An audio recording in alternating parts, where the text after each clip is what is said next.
Amigas, amigos, buenas tardes. La semana pasada, se nos enfermó la invitada y no alcanzamos a hacer nada y estamos un poco caóticos.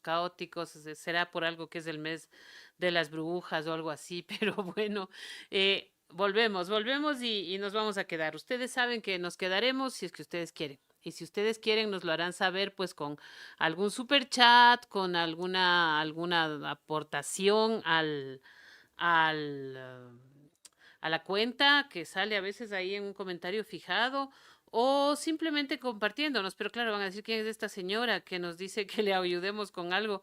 Este es del programa Ruta de Letras. Mi nombre es Lucrecia Maldonado, ahí está. Y por la radio Hoja de Ruta, que hoy mismo pues está un poco alborotada con las cajas hechas, pero siempre dispuesta a seguir. Vamos a estar un poquito apurados porque luego va a haber una transmisión del fútbol que a todo el mundo le encanta y le emociona y está bien. Pero hoy tenemos un invitado que por eso mismo nos va a decir algo corto y preciso, breve y bastante interesante y que está publicando, tengo entendido que un segundo libro de narrativa. Él es Jean-Paul Pinto, es consultor y docente en imaginación y materialización de futuros, todo lo que es ciencia ficción y diseño especulativo. Es máster en marketing por la Universidad Capitol 1 de Toulouse, máster en prospectiva por el CNAM de París y máster en Seguridad y Defensa por el Instituto de Altos Estudios Nacionales. También es doctor en Administración en la Universidad del Valle. Y bueno, está presentando, como les decía, un nuevo libro de narrativa, que ya les voy a decir cómo se llama cuando se abra. Diálogos sobre el colapso 2042. Y bueno, eso es lo que les podemos contar por ahora. Una persona a la que ya tuvimos el placer de tener en nuestro programa, el placer y el honor. Y estamos muy contentos y felices de contar con la presencia de él hoy. Hola, Jean Paul, qué gusto tenerte aquí, qué gusto que vuelvas a nuestra casa y que tengas además la confianza de entrar a ella en una tarde de fútbol lluviosa y un poco alborotada, pero qué bueno tenerte aquí. Sí, gracias Lucrecia por la invitación, un gusto también a la audiencia, un fuerte abrazo también. Bueno, preguntarte si estás grabando esto para iniciar nuestra conversación. Y Sí, bueno, pues está grabándose y se queda en YouTube y se queda también, se queda en YouTube y se queda en Facebook. Entonces, en el gracias. enlace que te estoy mandando ahorita lo puedes compartir con tus contactos y se lo puede ver ahora o en el futuro. Genial, porque como tú dices, estamos en una tarde media complicada. Media Mucha alborotada. gente me está preguntando que cuándo Sí, puede no. ver grabación, porque están ya instalados en el fútbol, con la Ajá. cerveza, etcétera. Bueno, Entonces, pero qué bueno que podamos conversar tú y yo sobre ujú, este, que es mi segundo libro de ficción. El sí, primero ya lo tienes tú, que es el de claro. 2050. Y este año trabajé en cambio sobre un nuevo libro basado en los posibles colapsos de la humanidad. Este año estuve leyendo algunos libros y documentales al respecto, diría Taibo con su libro El colapso, Jared Ujú, Diamond, que es este escritor fantástico que escribió antes Guns, German Steel, después tiene un libro sobre el colapso, de por qué las civilizaciones colapsan y otras en cambio ujú. florecen. Entonces, y también como motivo de mi trabajo en el doctorado, trabajo mucho sobre distopías. Cuando hago temas de futuro con organizaciones en la vida real, lo que hago es trabajar sobre los peores escenarios, lo peor que podría llegar a pasar, Ya, no porque me necesariamente interesa. va a pasar, pero puede pasar. Claro que mira que es un poco lo que le pasó hace poco a Israel, ¿no es cierto? Con la gente de Palestina. Siempre tienes Ujú, que prepararte para lo peor. No puedes pensar que las cosas no van a pasar, que lo imposible no va a ya, pasar. Eso es un error con respecto al futuro. Tú tienes que prepararte para cualquier escenario, por más trágico y difícil que sea. Y eso es un poco el mensaje del libro. Es decir, el libro es un tema de alerta, de sensibilización, de que hay cosas que pensamos que son imposibles que pasen, que pensamos que no van a pasar, pero realmente están muy cerca, ¿no? Están muy, muy cerca.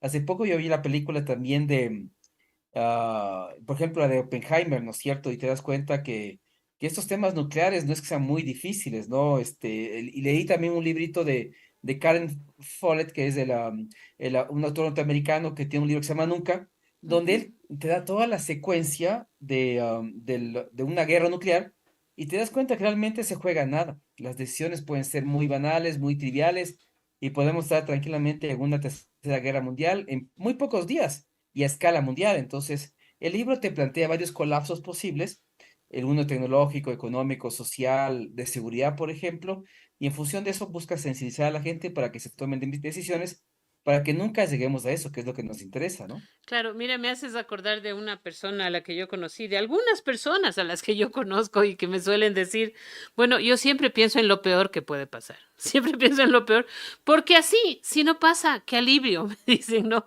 Es un poco chistoso, pero quizás es una, no sé si es pesimismo o una medida preventiva de decir, bueno, el peor escenario es este y qué vamos a hacer si se presenta. No sé si esa es la intención en estas dos obras narrativas tuyas.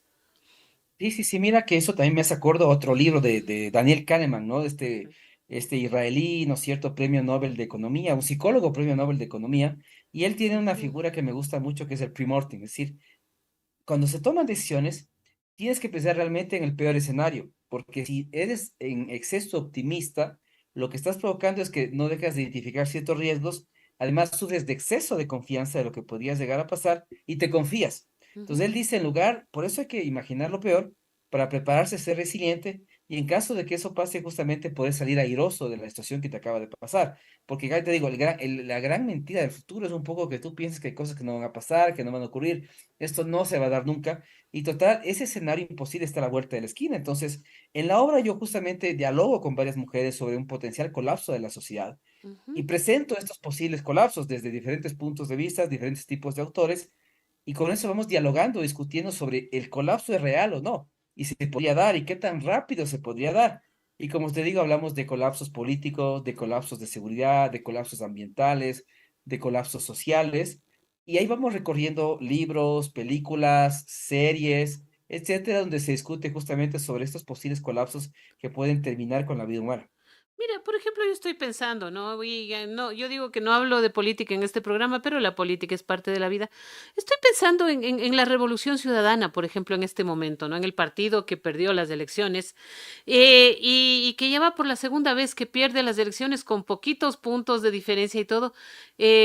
No sé, de pronto a ellos les falta decir, bueno, ¿qué es lo peor que puede pasar, no? El triunfalismo es algo peligroso, podríamos decir, ¿no es cierto? No, no estoy haciendo campaña ni diciendo que bueno ni qué malo que ganó, que perdió, pero quizás en política es bien importante decir, bueno, ¿y si perdemos? Y en qué escenarios nos ponemos de la derrota también? Porque el triunfalismo es Ah, como peligroso, ¿no?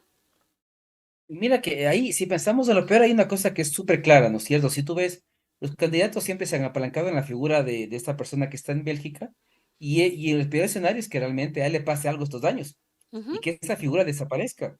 Y ese anclaje a ese personaje, ya no, los próximos candidatos ya no tengan que contar con eso y estén claro. solos frente al mundo. Entonces, ese es el gran problema, creo yo, que si tú quitas esa figura emblemática que ellos tienen, no hay nadie más. O sea, te regresas a ver hacia atrás y no hay nadie más. Él es la única persona que es un emblema. Y eso es una cosa que nunca se trabajó, que hay que trabajar, porque nunca se sabe, es lo que estamos diciendo, Lucrecia. O sea, puede que viva 100 años más, pero puede que viva un año más. Pero si eso llega a pasar, el partido se acaba. Y para mí, desde mi punto de vista, ese movimiento se termina porque no hay una figura justamente que permita recopilar todo lo que él hace y ha hecho en todos estos tiempos, ¿no? Y lo otro es la fórmula de siempre hacer lo mismo, que es un Ujú, poco el gran problema de esta campaña que también tuvieron, que es volver a poner figuras que únicamente apalancaban a esta persona que está en Europa, pero no eran candidatos realmente de peso y de valía y que podían valerse por sí mismos. Y ese fue otra vez el gran error. Entonces, uno debe aprender del pasado y tiene que saber un poco replantearse completamente todo y saber que las cosas pueden cambiar en cualquier momento y que realmente hay un techo y que ese techo va a ser difícil que pueda crecer de la forma que ellos quieren. Ese techo está ahí, ese techo permanecerá ahí y no crecerá. Entonces, exacto, es lo que tú dices y bien que traes a colación este tema político, porque yo te digo, si en algún rato esta figura desaparece por alguna razón, eso para mí es el fin del movimiento, porque no hay detrás gente que siga, que coja la bandera y que tú digas, estos son los nuevos cuadros. Eso no existe, o hay muy pocos, pero que tengan un alcance nacional, realmente muy pocos, ¿no? Es cierto que han ganado las alcaldías en varias partes del país, pero no es que sea con mayoría de votos. En Quito fue con el 20, 25%, ujú. etcétera. Es decir, hay una parte fuerte del voto de ellos, pero es mejor imaginar lo peor, porque si no imagina lo peor, cuando suceda lo peor, van a Te quedarse va a coger fuera y tenemos que desprevenido ser el fin y de eso todo. es en todo, ¿no? Eso es en todo. Bien, Jean-Paul. Mira, tú podrías haber escrito esto antes que nada. Perdóname que me pare. Que en el apuro me olvidé de hablar de dos personas que nos están ayudando a transmitir el programa, ¿no? David Loza y Mateo Chavarri, que los tenemos allí atrás de los controles. Hola, hola y gracias. Y si me equivoqué en algún nombre, perdón, pero No son pasa nada. nuevos. Muy buenas tardes con todos los oyentes de Ruta de Letras. Gracias, David. Bueno, hay también algunos comentarios que te quiero leer antes de que se nos pase y luego te planteo la pregunta. Dale. Eh, Dice Inema, siempre está ahí, dice buenas tardes, muy interesante el tema. Mateo dice, ¿y cómo podríamos mediar entre ser prudentes al futuro y no deprimirnos? Esa pregunta te la dejo para luego. Ya. Bueno, ahí los mensajes de conminación a gente de la política no los voy a leer. Luis Fernando Cadena nos manda pero saludo a Andín Novillo y a Luis Fernando Cadena que siempre está también desde New Jersey y me dice saludos mi amiga Lucre y saludos también desde New Jersey a tu invitado Jean Paul. Ahora Gracias. sí, no sé si vamos con la pregunta de Mateo, ¿no? ¿Y cómo Sí, mira podríamos que ahí, mediar entre ser prudentes al futuro y yo diría, y no caer en un pesimismo destructivo pesimismo. también, ¿no? El que dice, no, ya, entonces, Ya. ¿para qué hago nada? Ya. Bueno, ahí hay que tomar, Está es silenciado tu cierto que hay, micrófono, Jean-Paul. Ya, ahora sí. ya. Mira, es cierto que podemos llegar a pensar que tal vez el miedo te puede inmovilizar, pero Ujú, realmente es lo contrario. Cuando tú alertas sobre algo que podría llegar a pasar y es malo, la gente tiene que realmente sacudirse. Lo que buscamos es sacudir a la gente y decir a la gente, si ustedes siguen haciendo lo mismo, van a terminar en el colapso. Entonces, aquí hay un concepto de agency muy importante que implica el hecho de movilizar a la gente para que realmente se ponga las pilas y actúe. Y mira que esto está basado también en un escritor francés que se llama Jean-Pierre Dupuy, que tiene un librito que a mí me gusta mucho, que en francés es Por un catastrofismo iluminado, cuando lo imposible se vuelve certero. Entonces él dice que ujú, la única forma de evitar una catástrofe es pensando que es inevitable y que va a pasar. Es decir, ujú, hagamos lo que hagamos, el colapso se va a dar, porque esa es la única forma en que vamos a tomar en serio esto y ujú. vamos a decidir implementar acciones para que eso no pase. Pero si no tomamos esto en serio y pensamos que el colapso no se va a dar, que vamos a vivir 1000 años más y que estos temas del cambio climático, que la sobrepoblación, que la inseguridad son cosas, percepciones, realmente estamos a puertas de que nos coja esto desprevenido y que realmente puede haber una extinción más o menos parcial o definitiva de la humanidad. Entonces, la única forma, digamos, es el que dice hay que imaginar el futuro de forma desastrosa, ¿no es cierto? Pero al Ujú, mismo tiempo tiene que ser verosímil, es lo que él dice. Imagina lo peor, pero evidentemente tiene que ser un futuro que sea verosímil, porque esto te ya. planteará justamente que tú digas, yo no quiero llegar a eso, pero yo estoy seguro que eso puede pasar, y como yo estoy seguro que eso puede pasar, voy a implementar acciones para que eso nunca ocurra. Y esa es la única forma en que tú puedes salir de eso, ¿no? O, o, Entonces o- él dice más que por provocación, más bien por un tema de convicción, yo voy a tomar una actitud catastrofista, que es realmente pensar que la catástrofe realmente es un evento certero y que puede llegar a pasar. Eso o- es un poco lo que hay que hacer. o también lo que se dice, ¿no? Bueno, para que si ocurre el impacto sea menor, también puede ser eso, porque habrá cosas inevitables. Yo pienso en un temblor, en un terremoto. ¿Por qué hay terremotos de la misma medida que en un lugar X no provocan tanto destrozo y en otras partes cuentas decenas de miles de muertos y todo eso, ¿no? Por decir algo.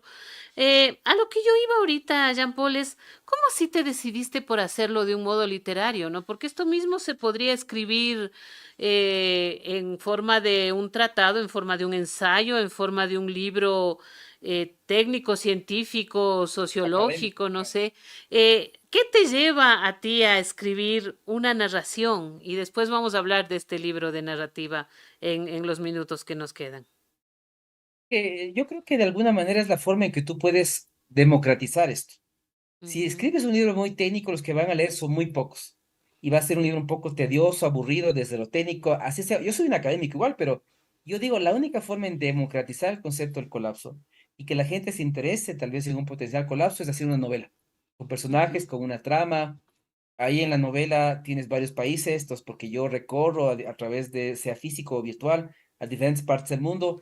He puesto muchos vinos, que son varios de mis favoritos, o la gente va a aprender de vinos también, va a aprender de ciudades.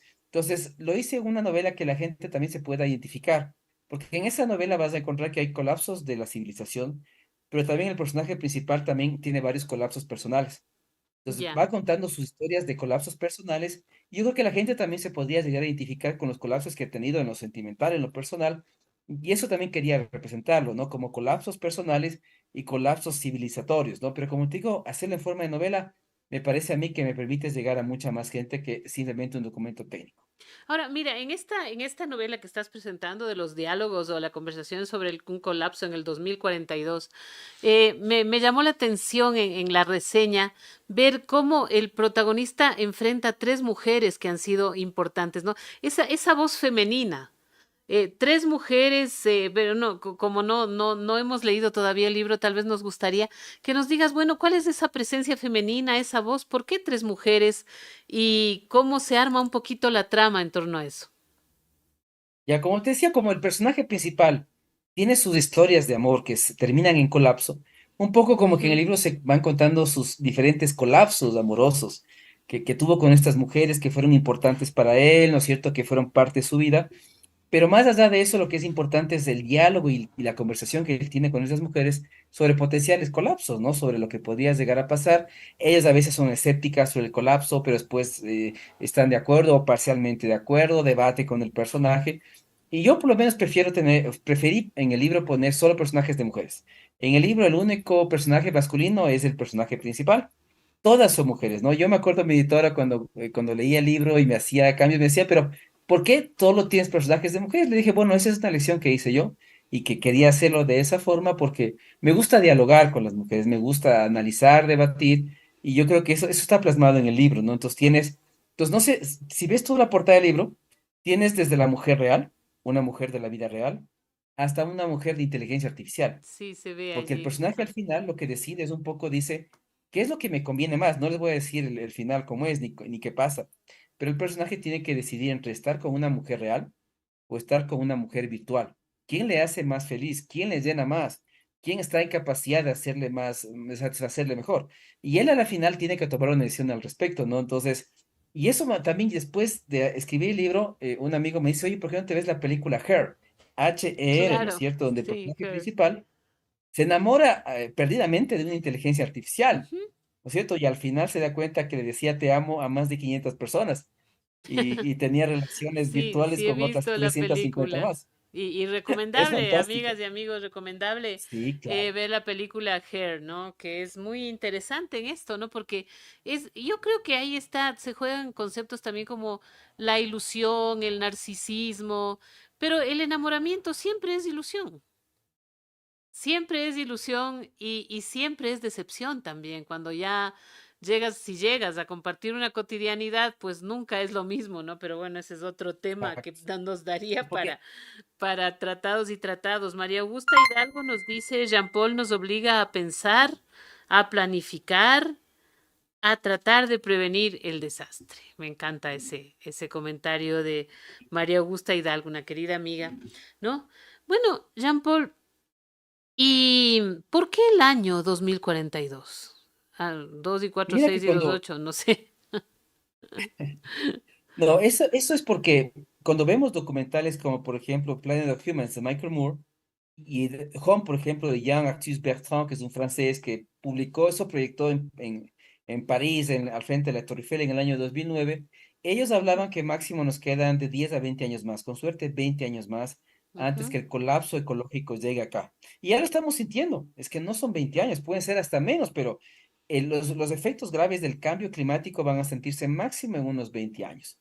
Y además, el colapso ecológico no es el único. El colapso demográfico, el colapso económico, el colapso de seguridad. Entonces va a ser una multiplicación de colapsos más pequeños, pero que va a provocar un gran colapso en varias partes del mundo. Haití ya ha colapsado en el tema de seguridad, nosotros tampoco no es que estemos muy lejos del tema. Entonces, en diferentes partes también el agua, los temas, ¿no es cierto?, de los alimentos. Entonces, en varios documentos que yo leía, un poco los umbrales estaban entre el 40 y el 50.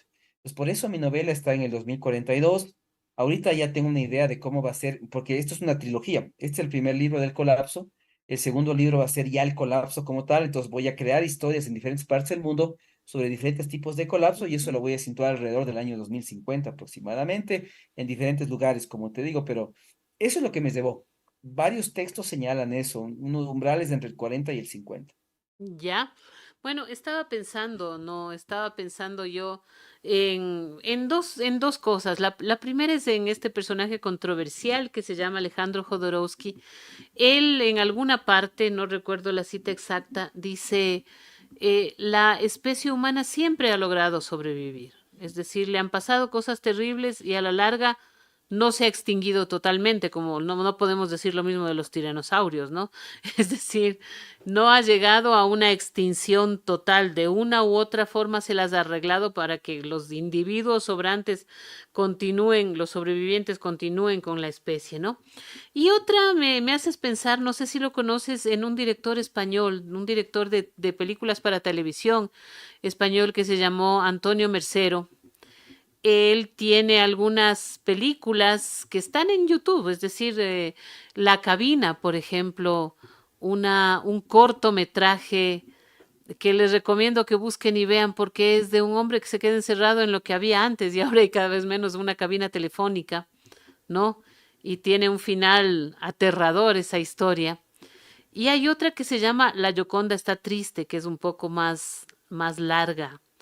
Y también te sugiero a ti de pronto, John, porque las mires a estas si no las has visto. Esta de la Gioconda está triste es de que un día en el Museo del Louvre la Mona Lisa ha dejado de sonreír, la Gioconda ha dejado de sonreír y está seria. Y nadie sabe a qué se debe y piensan que le han echado ácido al cuadro y todo. Y luego se dan cuenta de que esa y todas las reproducciones están serias, ¿no? Y claro, mientras tanto en el mundo hay, son de los años 80, ¿no? 70 y últimos 70, 80, se van dando cuenta de que en el mundo hay guerras, hay hambre, hay disputas, hay colapso climático, hay un montón de cosas y la Gioconda está cada vez más triste, ¿no? Y bueno, ya hacia el final, yo tampoco les voy a spoilear para que busquen y vean, pero al final dicen, vamos a hacer un esfuerzo todos por sonreír, ¿no? En sus casas y se juntan los canales y bueno, la gente hace un esfuerzo por sonreír. No voy a decir más que eso, pero son como esas previsiones de un mundo que puede aterrarnos, ¿no? Que tanto si es que seguimos como si es que se destruye, hay como una tendencia a pensar que no hay utopía, sino distopía, y que esa distopía puede ser aterradora. No sé cómo lo ves tú. Sí, sí, claro, bueno, Jodorowsky, claro, lo conozco bien, me gusta mucho su libro de psicomagia. Ujú, Algún rato me gustaría hacer esas cosas tan increíbles que él describe en el libro.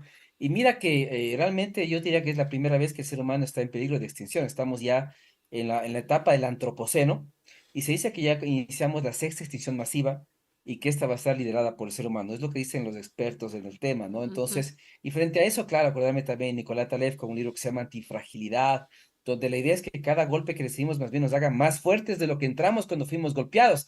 Entonces, ujú. más que resilientes, ahora se maneja también el concepto de antifragilidad como tal. Entonces, sí, la idea, como te digo, es claro, multiplicar estas visiones de futuro, estar claros que en el futuro la pandemia, habrá más pandemias, habrá más crisis, más problemas.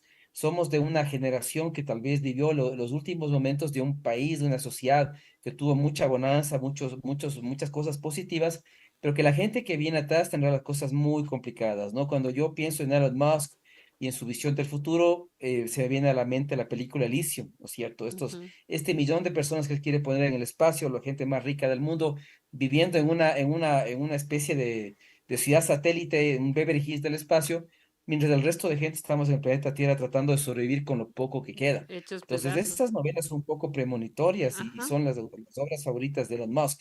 Él no quiere salvar a la humanidad, la pobreza, la corrupción. Él quiere colocar a gente en el espacio porque él sabe que tarde o temprano el planeta se va a terminar aquí por una tercera guerra mundial y por diferentes problemas.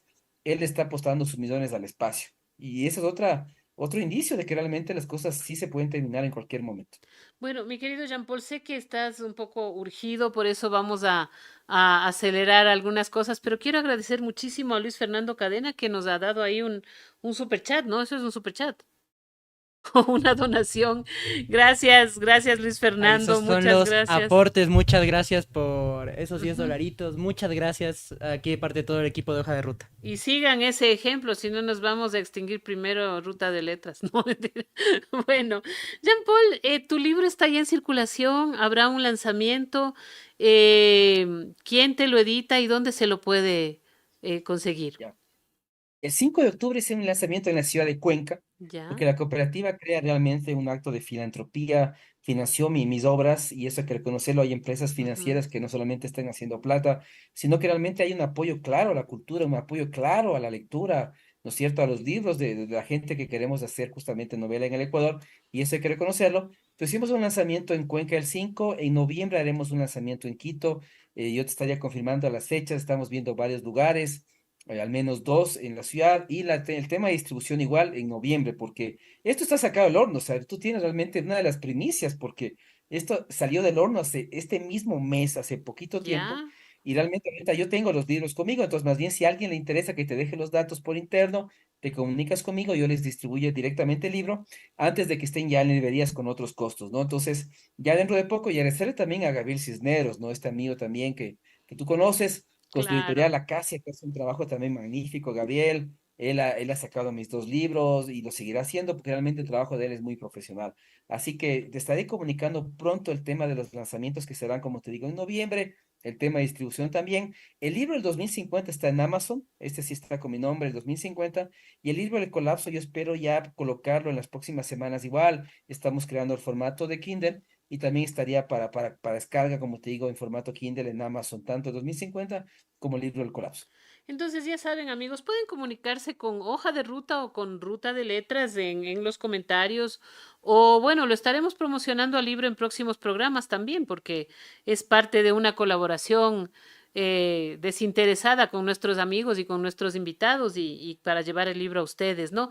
Jean Paul, ha sido muy, muy lindo, muy interesante contar contigo. Somos casi familia, pero más que eso, pues aunque no nos uniera la amistad de nuestras antepasadas, pues nos une también este interés por el conocimiento, este interés por ampliar la conciencia, que es importante, y este interés por la literatura. Te deseamos lo mejor y sabes que esta es tu casa y que siempre Gracias, puedes contar con nosotros. Muchísimas gracias. Siempre por la acogida y No, mucha ya suerte al sabes. programa. Más Ok. bien, suerte al programa. Les deseo muchos éxitos a futuro. Estamos en contacto, pues, y contento de haber regresado, pues, y cuando quieran, igual, pues, estoy abierto al diálogo con ustedes, que siempre ha sido interesante. Por supuesto. Muchas gracias, Jean Paul. Gracias a ustedes, que les vaya muy bien, Hasta éxitos. pronto. Un abrazo. Hasta pronto. Bueno, Gracias. Chao, chao. Jean Paul se va, pero nosotros tenemos un par de anuncios que hacerles, amigos. Tenemos primero este jueves en el Centro Cultural Benjamín Carrión de Bella Vista, la calle Giacomo Roca, 3330 N3332. Y José Bosmediano, pues nuestro querido amigo Ramiro Arias, a quien tendremos aquí también en algún momento, presenta su novela Chao Palomino, a las 18, a las 6 de la tarde. Entonces, pues esperamos que ustedes nos acompañen, que acompañen a Ramiro, ahí estaremos y como le decía a Ramiro Aguilar en el Twitter, pues Ramiro es un muy buen novelista, es un gran editor que hace mucho por por la literatura ecuatoriana y además pues podemos tomarnos un vino juntos también. Entonces, eso es lo uno. Lo otro, amigas y amigos, ya les hago otra invitación. Tengo aquí, lo que pasa es que no tengo ya tanta memoria. Mi disco duro está lleno. Eh, tenemos también un acto muy interesante, ¿no? Em, Se va a inaugurar una pequeña biblioteca en Mogato, ¿no? En Mogato, esto queda en la región de Pasa, en la provincia de Tungurahua. Y esta inauguración, pues, es bien importante, ¿no? Es bien importante porque es parte de un proyecto en el que interviene de alguna forma. Yo amo leer, nuestros amigos a quienes también invitaremos en algún momento, Tania Benítez, Giovanni Pangol, y pues esta labor de llevar la lectura a los niños chiquitos, de llevar la lectura a las comunidades alejadas, como yo les decía, nosotros siempre abrimos la prensa y vemos crímenes, crónica roja, corrupciones políticas, peleas entre políticos, y no vemos estas labores que hacen. Entonces, si se puede apoyar de algún modo, si están cerca de este lugar, yo les quiero contar que esto está pasando porque es bien importante que se promocione la gran labor de Yo Amo Leer y todas aquellas personas que los acolitan.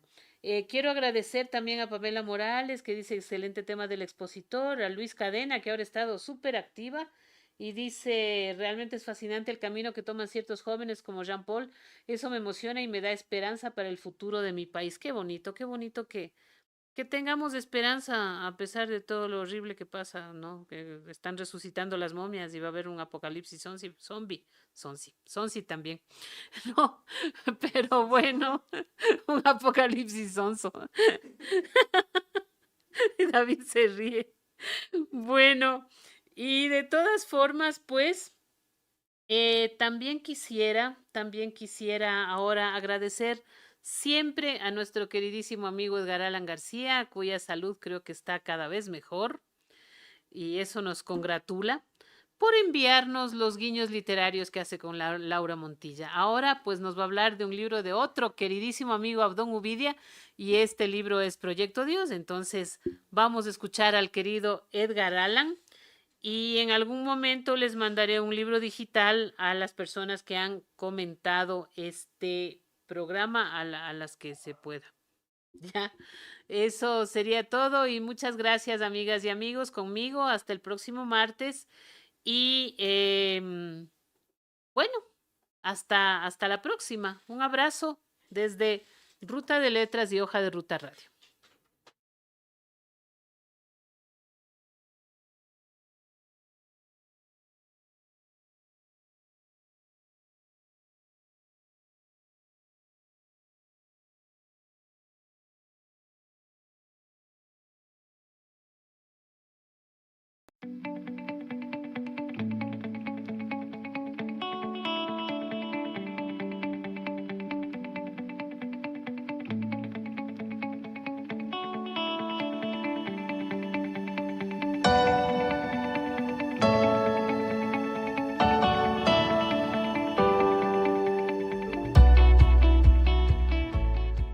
La editorial El Conejo ha publicado el cuento Proyecto Dios, del escritor Abdón Uvidia.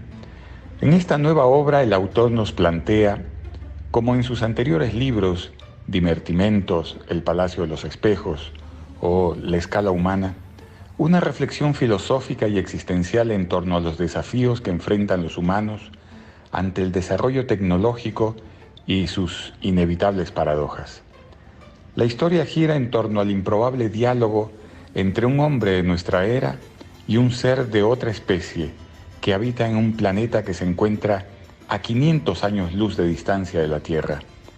Y pese a que su especie vive en un mundo mucho más avanzado tecnológicamente hablando, y han resuelto la mayoría de los problemas que aún nos aquejan a los terrícolas, se hallan en peligro ante el crecimiento del poder inexorable de la inteligencia artificial y lanza una advertencia acerca del desafío que ésta representa para nuestro mundo actual.